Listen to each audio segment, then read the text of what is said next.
शांति।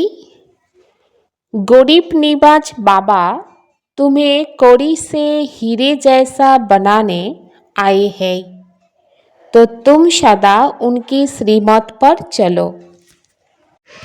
गरीब निवाज बाबा अर्थात दीननाथ बाबा তোমাদের কড়ি থেকে হীরের তুল্য বানাতে এসেছেন। তাই তোমরা বাচ্চারা সর্বদাই बाबारी श्रीमत अनुसारे ही चलो। पहले पहले तुम्हें सभी को कौन सा एक गुह राज समझाना चाहिए। তোমাদের সর্বপ্রথমে সকলকে কোন गुप्त रहस्यटी বোঝানো उचित। बाप दादा का तुम जानते हो, यहाँ हम बाप दादा के पास आए हैं। यह दोनों इकट्ठे हैं। शिव की आत्मा भी इसमें है, ब्रह्मा की आत्मा भी है। एक आत्मा है, दूसरा परम आत्मा। तो पहले पहले ये गुह राज सबको समझाओ कि ये बाप दादा इकट्ठे हैं। यो दादा भगवान नहीं है, मनुष्य भगवान होता नहीं। भगवान कहा जाता है निराकार को। वह बाप है शांति धाम में रहने वाला। बाप दादा रहस्य बोझानो उचित। বা বলেন তোমরা বাচ্চারা জানো যে আমরা এখানে এসেছি বাপ দাদার কাছে। বাপ দাদা দুজনেই একসাথে রয়েছেন। শিব বাবার আত্মাও দাদার মধ্যেই রয়েছে, ব্রহ্মার আত্মাও রয়েছে। একটি আত্মা, অন্যটি পরমাত্মা। তাই সর্বপ্রথমে এই গুপ্ত রহস্য সকলকেই বোঝাতে হবে যে এই বাপ দাদা একত্রিত। হ্যাঁ, দাদা ভগবান নন, মানব ভগবান হতে পারে না। ভগবান বলা হয় নিরাকার শিব বাবাকে, আর বাবা হলেন সেই শান্তিধাম নিবাসী। শিব বাবা ব্রহ্মা বাবার মাধ্যমেই বুঝিয়ে থাকেন। এই কথা পাক্কা করে নিতে হবে। লৌকিক সম্বন্ধে বাবা দাদা আলাদা আলাদা হয়। বাবার থেকে ঠাকুর দাদার উত্তরাধিকার প্রাপ্ত হয়। বলা হয় যে দাদার উত্তরাধিকার প্রাপ্ত করছি। তো তিনি হলেন দীননাথ। দীননাথ অর্থাৎ যাকে গরিব নিবাজ বলা হয়ে থাকে। দীননাথ তাকেও বলা হয় যিনি এসে গরিবকে সাহুকার বানান। সেই জন্য সর্বপ্রথমে পাক্কাপাক্কি নিশ্চয় হওয়া উচিত যে ইনি কে। দেখতে তো সাকার মানবের মতন। ইনাকে সকলে ব্রহ্মা বলে। তোমরা সকলে হলে ব্রহ্মা কুমার কুমারী। তোমরা বাচ্চারা জানো যে আমরা শিব বাবার কাছ থেকেই উত্তরাধিকার পাই। যিনি সকলের পিতা, তিনি এসেছেন উত্তরাধিকার প্রদান করতে। বাবা সুখের উত্তরাধিকারী প্রদান করে। পুনরায় আধা কল্প পর রাবণ দুঃখের অভিশাপ দেয়। ভক্তি মার্গে ভগবানকে খুঁজতে গিয়ে ধাক্কা খেতে হয়, কেউ পায় না যতক্ষণ না বাবা নিজে এসে নিজের পরিচয় দেয়। আর ভারতবাসী পরমাত্মা বাবার সম্বন্ধে এই কথা বলেছেন যে তুমি মাতা পিতা বন্ধু সখা স্বামী শিক্ষক সদ্গুরু সব কিছু। পুনরায় এই কথাও বলে যে তুমি যখন আসবে তখন একমাত্র তুমি আমাদের হবে, দ্বিতীয় কেউ না। অর্থাৎ মন থেকে আমরা পরমাত্মা বাবাকে নিজের বানিয়ে নেব, দ্বিতীয় কাউকে ঠাঁই বা স্থায়ী দেব না মনের ভেতরে। এই প্রতিজ্ঞাও আমরা করে এসেছি। আর কারোর সঙ্গে আমরা মমত্ব রাখব না। আমাদের হলো একমাত্র শিব বাবা। তো তোমরা বাচ্চারা জানো যে এই বাবা হলো দীনদয়াল, গরিবকে ধনবান করেন, যিনি কড়ি থেকে হীরের তুল্য করেন, অর্থাৎ কলিযুগী পতিত কাঙ্গাল থেকে সত্যযুগী মুকুটধারীতে পরিণত করার জন্য বাবা এসেছেন। তো বাচ্চারা তোমরা জানো যে এখানে আমরা বাপ দাদার কাছে এসেছি, আর এই দুই বাবা, শিব বাবা আর ব্রহ্মা বাবা, দুজনেই একত্রিত। শিব বাবার আত্মাও ব্রহ্মা বাবার শরীরেই রয়েছে। একজনকে আত্মা বলা হয়, অন্যজনকে পরমাত্মা। আর আমরা বাচ্চারা সকলেই আত্মা। বাবার কাছ থেকে অবশ্যই উত্তরাধিকার পাওয়া যায়। বাবা বলেন, ভারত যা মাথার মুকুট ঐশ্বর্যশালী ছিল, তা এখন কত কাঙ্গাল হয়ে পড়েছে। বাচ্চারা, আমি এখন পুনরায় এসেছি তোমাদের মাথার মুকুটের পরিণত করতে। তোমরা দ্বিমুকুটধারী হয়ে যাও। একটি মুকুট হয় পবিত্রতা, থাকে আলোকমণ্ডিত, দ্বিতীয়টি হল রতন জড়িত মুকুট। তাই সর্বপ্রথমে এই গুপ্ত রহস্য সকলকেই বোঝানো উচিত যে এই বাপ দাদা হলেন একত্রিত। তাহলে বাবা কিন্তু বারবার এটার উপর জোর দিচ্ছেন যে কি বোঝাতে হবে, দুজনেই একত্রিত আছেন। মানব ঈশ্বর হয় না, ঈশ্বর বলা হয় নিরাকারকে। সেই পিতা হলেন শান্তিধাম নিবাসী, যেখানে তোমরা সকল আত্মারা থাকো। তো কোথায় থাকে? যাকে শান্তিধাম বলা হয় তাকেই নির্বাণ ধাম, পরম ধাম, ব্রহ্মলোক বলা হয়। তো বাচ্চারা, তোমরা পুনরায় এখানে এসে শরীর ধারণ করে পাঠকে প্লে করো। তো আধা কল্প তোমাদের সুখের পাঠ থাকে, আর আধা কল্প দুঃখের পাঠ। যখন দুঃখ সমাপ্ত হয়, বাবা বলেন, তখন আমি আসি। এই ড্রামা পূর্ব নির্ধারিত। বাচ্চারা, তোমরা এখানে ভাটিতে আসো। এখানে বাইরে আর কিছু স্মরণে আসা উচিত নয়। যখন ভাটিতে বসছো, তো বাইরের কোনো কিছু যেন বুদ্ধিতে স্মরণে না আসে, সেই দিকেও বাচ্চাদের খেয়াল রাখতে হবে। আর এখানে থাকে কেবলমাত্র মাতা পিতা আর সন্তানগণ। এখানে শূদ্র সম্প্রদায় থাকে না। যারা ব্রাহ্মণ নয় তাদের শূদ্র বলা হয়। তাদের সঙ্গ তো এখানে হয় না, এখানে হয় কেবল ব্রাহ্মণদের সঙ্গ। ব্রাহ্মণ বাচ্চারা জানে যে শিব বাবা ব্রহ্মার দ্বারাই আমাদের নরক থেকে স্বর্গের রাজধানীর মালিক করতে এসেছেন। এখন আমরা মালিক নই, কারণ আমরা অপবিত্র। কারণ আত্মা পবিত্র হলে তবেই মালিক হতে পারবে।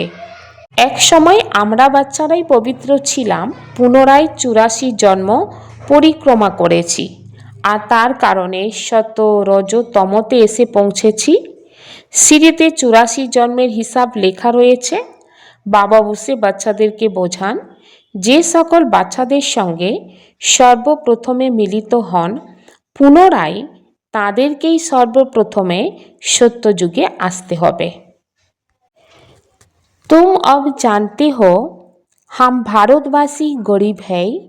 जब देवी देवता थे तो कितने साहूकार थे। हीरो से खेलते थे, हीरो की महलों में रहते थे। अब बाप की स्मृति दिलाते हैं कि तुम कैसे 84 जन्म लेते हो। बुलाते भी है, हे पतित पावन गरीब निवाज बाबा, आओ हम गरीबों को स्वर्ग का मालिक फिर से बनाओ। বাবা বলেন, তোমরা বাচ্চারা এখন জানো যে আমরা ভারতবাসীরা হলাম গরিব। যখন দেবী দেবতা ছিলাম তখন কত ধনবান ছিলে, হিরে দিয়ে খেলাধুলা করতে, ঐশ্বর্যশালী ছিলে, হীরের অট্টালিকায় বসবাস করতে। এখন বাবা স্মরণ করান যে তোমরা কিভাবে 84 জন্ম নাও। বাবাকে ডেকেছ, হে পতিত পাবন দীনবন্ধু এসো। কাঙ্গাল হয়ে যাওয়ায় আমাদের পুনরায় স্বর্গের মালিক করে দাও। স্বর্গের গভীর সুখে ছিলাম, এখন গভীর দুঃখে রয়েছি। বাচ্চারা জানে যে এই সময় সকলের সম্পূর্ণরূপে অপবিত্র হয়ে গিয়েছে। এখন কলিযুগের শেষ, পুনরায় সত্যযুগ চাই। প্রথমে ভারতে এক আদি সনাতন দেবীদেবতা ধর্ম ছিল, এখন তা প্রায় লুপ্ত হয়ে গিয়েছে, আর সকলে নিজেদের হিন্দু বলে। এই সময় খ্রিস্টান অনেক হয়ে গিয়েছে, কারণ হিন্দু ধর্মবলীরা অনেকেই ধর্মান্তরী হয়ে গিয়েছে। আসলে তোমাদের অর্থাৎ দেবী দেবতাদের কর্ম শ্রেষ্ঠ ছিল। তোমরা পবিত্র পবিত্রী মার্গে ছিলে, অর্থাৎ পবিত্র সংসারে ছিলাম। এখন রাবণ রাজ্য পতিত পবিত্র মার্গ হয়ে গিয়েছে, তাই তোমরা দুঃখী। সত্যযুগকে বলা হয় শিবালয়। শিব বাবার মাধ্যমেই স্থাপন হয়েছিল স্বর্গ।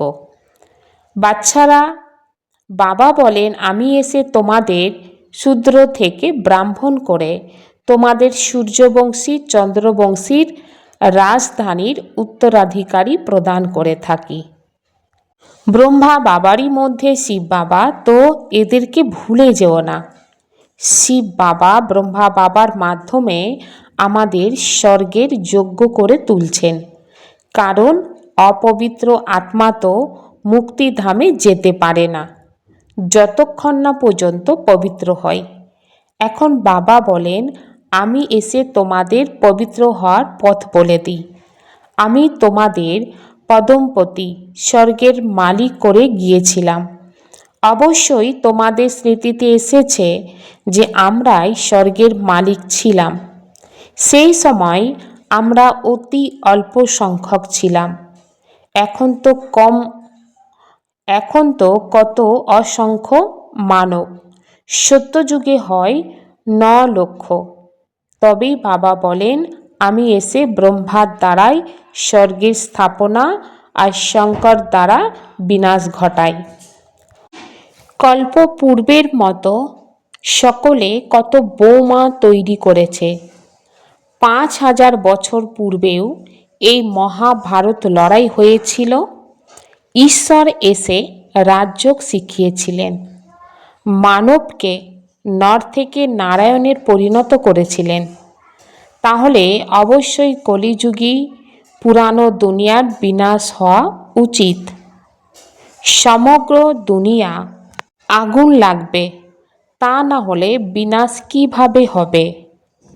আজকাল বোমার ভেতরে আগুন ভরা থাকে, মুষলধারে বৃষ্টিপাত, অর্থবেগ ইত্যাদি সব কিছুই হবে, তবেই তো বিনাশ হবে।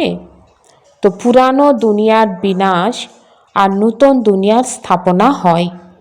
এটা হলো সঙ্গম যুগ। তো রাবণ রাজ্য মুর্দাবাদ হবে আর রাম রাজ্য জিন্দাবাদ হবে। নূতন দুনিয়াতে কৃষ্ণের রাজত্ব ছিল। লক্ষ্মী নারায়ণের পরিবর্তে কৃষ্ণের নাম করে, কারণ হলো সুন্দর। এখন বাবা বাচ্চাদেরকে বলেন যে তোমাদের পবিত্র হতে হবে, তার জন্য একমাত্র আমাকে স্মরণ করো, তবেই তোমরা সত্যপ্রধান হয়ে যাবে। পুনরায় তোমাদের সেবা করতে হবে। সেবা করে অন্য আত্মাদেরকে নিজের সমান করে গড়ে তুলতে হবে, তবেই তোমরা উচ্চ পদ প্রাপ্ত করতে পারবে, দ্বিমুকুটধারী হতে পারবে। সত্যযুগে রাজা রানী এবং প্রজা সকলেই পবিত্র থাকে। এখন তো হলো প্রজার রাজ্য, দুটি মুকুট থাকে না। বাবা বলেন যখন এরকম অবস্থা হয় তখনই তো আমি আসি। বাচ্চারা, এখন আমি তোমাদের রাজযোগ শেখাচ্ছি। আমি পতিত পাবন। এখন তোমরা আমার স্মরণ করো, তবেই আত্মার খাদ বেরিয়ে যাবে। পুনরায় আত্মা তমপ্রধান থেকে সতপ্রধান হয়ে যাবে। এখন তোমাদের শ্যাম থেকে সুন্দর হতে হবে। যেমন সোনায় খাদ পড়লে কালো হয়ে যায়, তেমন তোমাদের মধ্যে যে খাদ আছে সেই খাদকে জীবন থেকে বার করে দিতে হবে, সেটা আমার স্মরণ থেকে। কারণ তোমরা 1 নম্বরের দুর্গুণে ডুবে কালো হয়ে গিয়েছ। এখন তোমাদের জ্ঞানের চিতাতে বসতে হবে। এর জন্য সকলের প্রতি যে তোমাদের মায়া বা মোহ আছে, সেই মোহকে মিটিয়ে ফেলতে হবে। বাবা এসে জ্ঞানের মাধ্যমে রাতকে দিনের পরিণত করেন। এমন নয় যে শাস্ত্র পাঠ করলে দিন হয়ে যাবে, ওটা হলো ভক্তির সামগ্রী। জ্ঞান সাগর পতিত পাবন হলেন একমাত্র বাবা।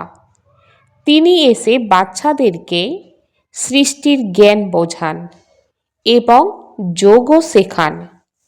ঈশ্বরের সঙ্গে যোগসূত্র স্থাপনকারী যোগ যোগেশ্বর এবং পরে হয়ে যায় রাজরাজেশ্বর, রাজরাজেশ্বরী।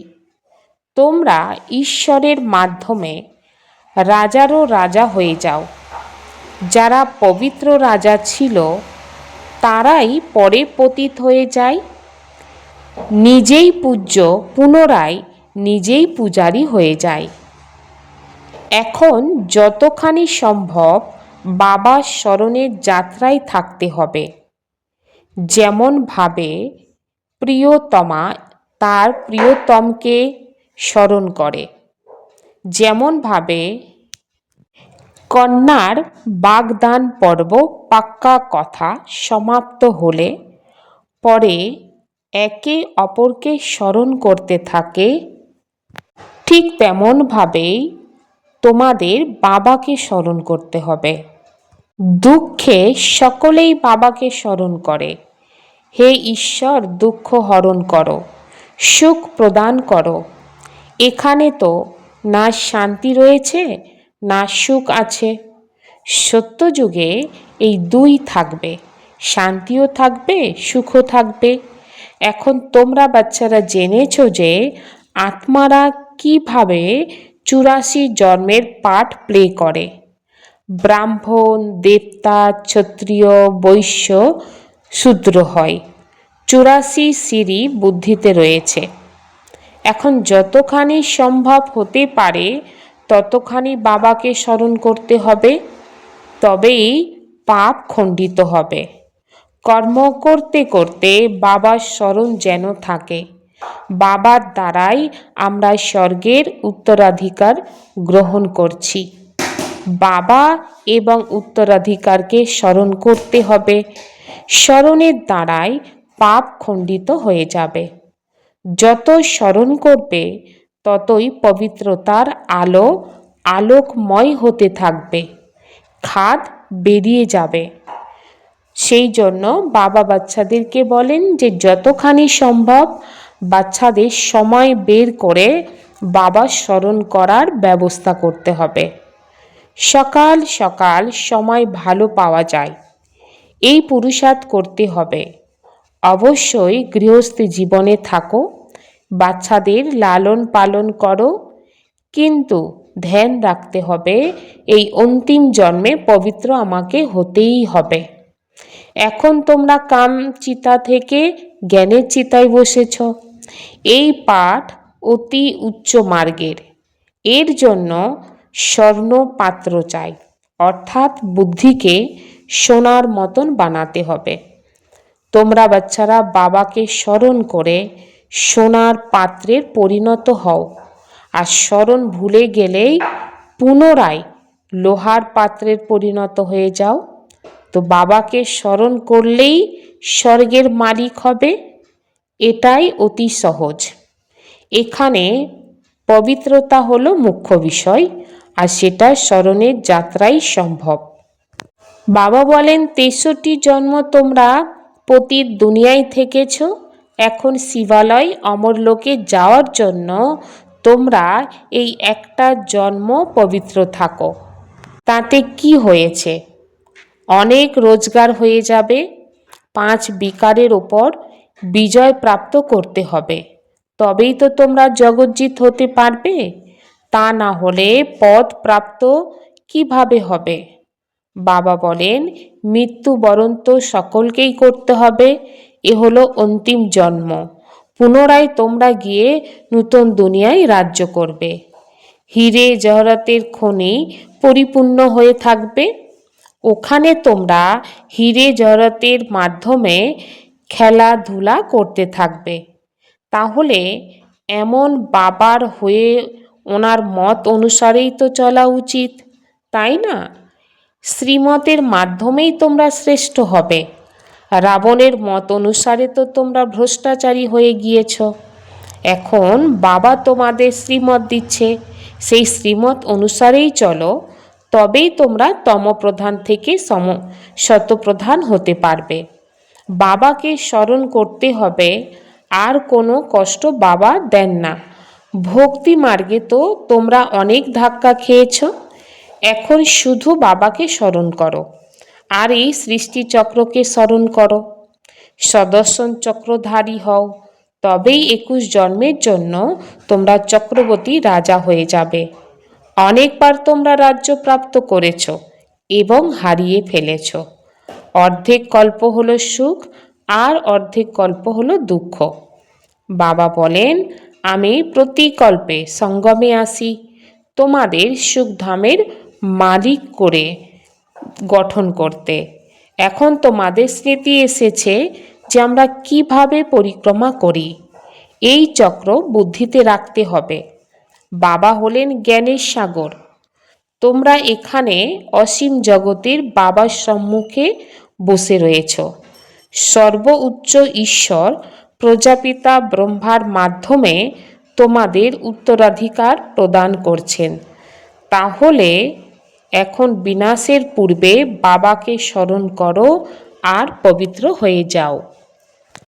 निरंतर बाप की याद में रहने के लिए बुद्धि को सोने का बर्तन बनाना।